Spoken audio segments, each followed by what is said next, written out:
So this article here. Okay, so I think you can see where you are. So you probably can see what I'm looking at. You've got this picture, this diagram. Your body during pregnancy. Now, when I first saw this, I didn't really think anything of it, to be honest with you. I didn't read what people were putting on the comments. I just looked and thought, well, what's the problem now? And the problem seems to be is that one of the people in this image has short hair. And I'm like, well, okay, so. And they're saying that obviously that, well, what they're saying is that this is a trans man with the short hair. Now, it doesn't say that anywhere, but people are saying that. To me, when I first saw this, I just thought, okay, it's 3 people that are pregnant.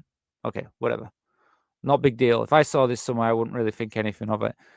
But it's what people were saying, and people will start. I mean, the right, shall we say, was saying that they felt that why have you got a trans person pregnant?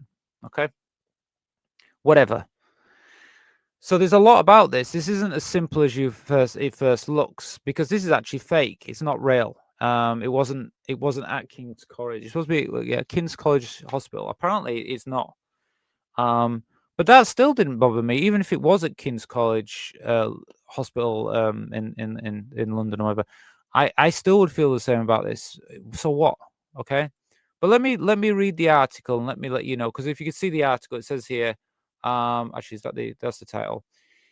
The usual suspects are raining about male pregnancy NHS diagram that doesn't technically exist. Yes, okay. So let me tell you what actually this is about. So gender critical activists, right-wing commentators, and anti-LGBTQ plus voices online versus trans men and allies.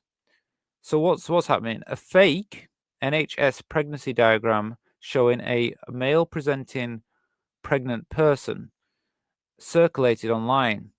It was claimed to be NHS approved and displayed at King College Hospital. Reality check. NHS confirms the image is not theirs and not displayed in any hospital. Reverse image search shows it likely comes from the Education Birth, a US-based company making inclusive pregnancy graphics. Despite being fake, critics used it to fuel anti-trans outrage. So it's not even a real. So this isn't a real picture. It's not at King's College. It was created by the Educated Birth, a US company. So someone's taken this and then put the King College thing on. So it's been deliberately created. Even if it, like I said, I'd still be fine with this. I won't have a problem with it. I'll be honest, I just thought it was just someone with short hair at the end. I didn't even know it was supposed to be a trans man. I had no idea. Trans men can and do get pregnant. Historic cases include Thomas Battley. I might have said his name wrong.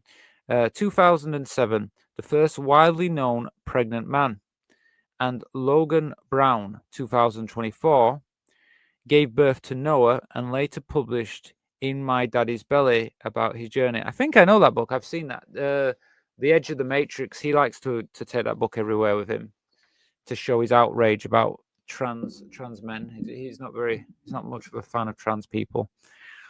Anyway, why does this matter? For trans rights, it shows how misinformation is weaponized to stoke outrage against trans people, even when based on fabricated image. Okay, so yeah, it's a fake image because it doesn't actually exist at King's College, and it's being used as a weapon. For healthcare, representation matters. Inclusive graphics can help trans men feel recognized in medical settings where they often face stigma. Yeah, I mean, I can see that why this would totally be something that for a trans man. I mean, any image that kind of, I mean, look, if we refer this trans as a trans person with the short hair, then they feel more inclusive. It's something more to connect to them, that they're welcome in these places. The culture, the recognition shows how opposition treat visibility itself as a threat, regardless of medical reality. Yeah. So, well, there's a lot of people who don't like the idea that trans men can give birth. They don't like the idea that a man can give birth, but it's a reality. We do have trans men that have babies, so it's real. So, what's your problem?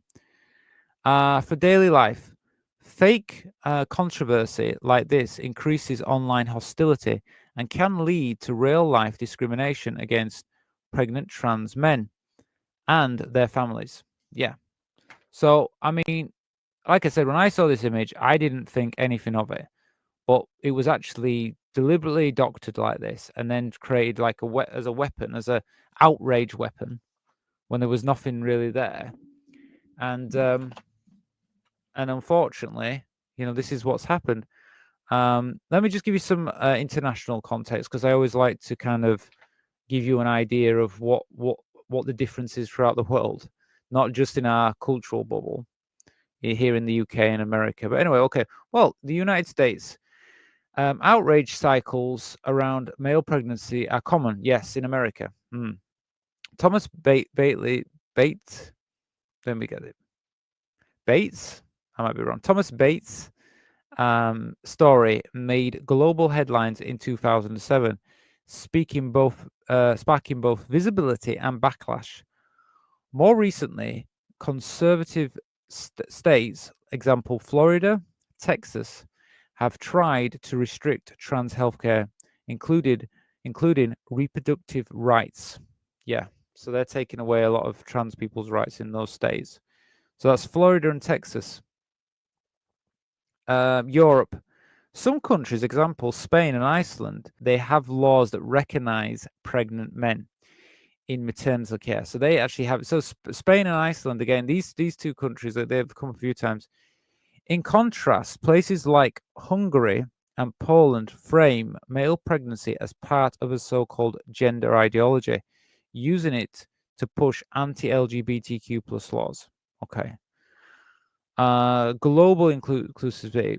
Canada and New Zealand actively produce inclusive healthcare resources, ensuring trans men and non-binary partners are acknowledged in medical literature. Okay, and next, and then a UK contrast. Instead of leading with science and inclusivity, the NHS is being dragged into fake scandals, highlighting how trans pregnancy is used as a cultural wedge issue, even when the underlining claim isn't true. Yeah. So I hope that gave you a bit more insight. So basically, what we're seeing is, again, in America, in Florida, in Texas, they're trying to take those laws away. In Spain and Iceland, there's actually recognition. And then you've got Hungary and Poland, which treat it more as an ideology. And then we've got some opposite with Canada and New Zealand, who actively, use inclusive healthcare resources. And then back to the UK, we've got this. It is really a mixed bag. We're seeing in a lot of countries growth, more rights, more respect for trans people, and then you've got especially in healthcare, and the reverse in some other countries. And it's really sad. It's really sad that I'm in a country right now where it's going the opposite way. So yeah, I mean, it is a sad fact, and I hope that I hope something positively come out, because I think a man can have a baby, because a trans man can. So there you go.